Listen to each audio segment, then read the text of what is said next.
Hi everyone, welcome to my YouTube channel. तो आज है हमारी हिस्ट्री के हैंड रिटन नोट सीरीज की क्लास नंबर 30 और आज का हमारा टॉपिक है अकबर। तो चलिए शुरू करते हैं। अकबर का शासनकाल 1556 ईस्वी से लेकर 1605 ईस्वी तक था और सम्राट अकबर का जन्म 15 अक्टूबर 1542 को हमीदा बानो बेगम के गर्भ से अमरकोट के राणा वीरसाल के महल में हुआ। अकबर के बचपन का नाम जलाल था और इसका राज्याभिषेक 14 फरवरी 1556 ईस्वी को पंजाब के कलानौर नामक स्थान पर मिर्जा अबुल कासिम ने किया था और अकबर का शिक्षक अब्दुल लतीफ ईरानी था। उसके बाद अगला पॉइंट है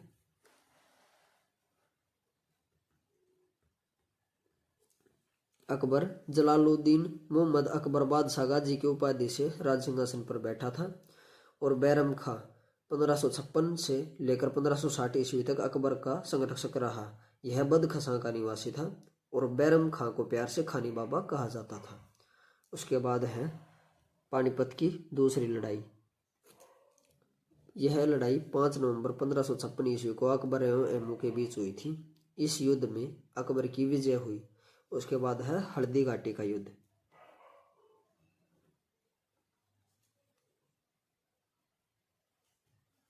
यह युद्ध 18 जून 1576 ईस्वी को मेवाड़ के शासक महाराणा प्रताप एवं अकबर के बीच हुआ। इस युद्ध में मुगल सेना का नेतृत्व मानसिंह एवं आसफ खान ने किया था और अकबर का सेनापति मानसिंह था। दूसरी तरफ महाराणा प्रताप के साथ हकीम खां सूर की अफगानी सेना थी और महाराणा प्रताप व अफगानी सेना मुगल सेना का मुकाबला नहीं कर पाई। यह युद्ध अनिर्णित रहा था। महाराणा प्रताप ने अकबर की अधीनता स्वीकार नहीं की और महाराणा प्रताप बचकर पहाड़ियों में चले गए।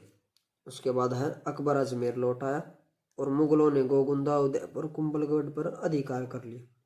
राणा ने कुछ समय बाद चावड़ को नई राजधानी बनाया एवं गोरिल्ला पद्धति से मुगलों के खिलाफ अपनी लड़ाई जारी रखी। उसके बाद है हल्दी घाटी के युद्ध के समय कुंभलगढ़ महाराणा प्रताप की राजधानी थी और महाराणा प्रताप के घोड़े का नाम चेतक तथा हाथी का नाम राम प्रसाद था।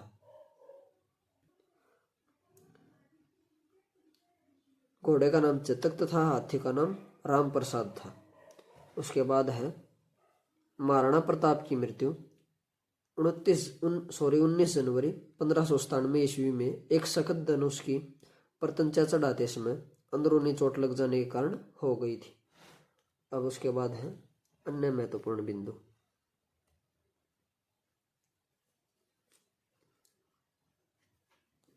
दीन ए इलाही धर्म का प्रधान पुरोहित अकबर था और दीन ए इलाही धर्म स्वीकार करने वाला प्रथम एवं अंतिम हिंदू बीरबल था। महेश दास नामक ब्राह्मण को बीरबल की पदवी दी गई थी जो हमेशा अकबर के साथ रहता था। उसके बाद है अकबर ने जैन धर्म के जैनाचार्य हरि विजय सूरी को जगत गुरु की उपाधि प्रदान की थी और राजस्व प्राप्ति की जब्ती प्रणाली अकबर के शासनकाल में प्रचलित थी।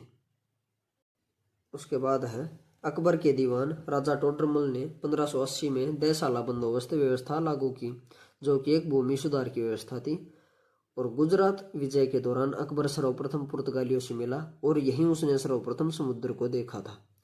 उसके बाद है गुजरात अभियान को इतिहासकार समिति ने संसार के इतिहास का सर्वाधिक द्रुतगामी आक्रमण कहा है। उसके बाद है अकबर के दरबार में प्रसिद्ध चित्रकार अब्दुल समद था और दसवंत एवं बसावन भी अकबर के दरबार में चित्रकार ही थे। उसके बाद है अकबर के शासनकाल के प्रमुख गायक तानसेन, बाज बहादुर, बाबा रामदास एवं बैजू बाबरा थे। नेक्स्ट पॉइंट है अकबर की शासन प्रणाली की प्रमुख विशेषता मनसबदारी प्रथा थी और अगला पॉइंट है अकबर के समकालीन प्रसिद्ध सूफी संत शेख सलीम चिश्ती थे। अब है स्थापत्य कला के क्षेत्र में अकबर की महत्वपूर्ण कृतियां। इसने दिल्ली में हुमायूं का मकबरा बनवाया, आगरा का लाल किला, फतेहपुर सिकरी में शाही महल का निर्माण करवाया, दीवाने खास, पंचमहल और बुलंद दरवाजे का निर्माण करवाया गुजराती विजय के बाद फतेहपुर सिकरी में। उसके बाद है जोधाबाई का महल का निर्माण करवाया और इबादत खाना का निर्माण करवाया और इलाहाबाद का किला और लाहौर का किला। उसके बाद है अकबर के नवरत्न। सबसे पहले है बीरबल। इनका जन्म कालपी में हुआ था और इनके बचपन का नाम महेश दास था। आमेर के राजा बारमल के पुत्र भगवान दास ने इन्हें अकबर तक पहुंचाया था और अकबर ने इन्हें कविराज की उपाधि तथा 2000 का मनसब प्रदान किया। उसके बाद है इनकी मृत्यु यूसुफ जाई कबीले के साथ होने वाले संघर्ष में हुई थी। उसके बाद दूसरे हैं अबुल फजल। इन्होंने आईने अकबरी और अकबरनामा की रचना की। अबुल फजल दीन इलाही धर्म के मुख्य पुरोहित थे और इनकी हत्या शहजादा सलीम ने करवाई थी 1602 ईस्वी में। उसके बाद है अबुल फजल ने पंचतंत्र का फारसी में अनुवाद अनवर सादात नाम से किया था और ये दक्षिण से आगरा की ओर आ रहे थे जब रास्ते में वीर सिंह बुंदेला नामक सरदार ने इनकी हत्या कर दी थी शहजादा सलीम के कहने पर।